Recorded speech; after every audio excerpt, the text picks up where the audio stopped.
Digital युगात प्रत्येकाला आपलं मत मांडण्याचा अधिकार आहे, पण त्यासोबतच जबाबदारीही वाढली आहे.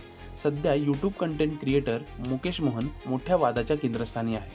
नितीन गडकरी यांच्या संदर्भातील कंटेंटमुळे त्याच्यावर 50 कोटींचा मानहानीचा दावा दाखल झालाय.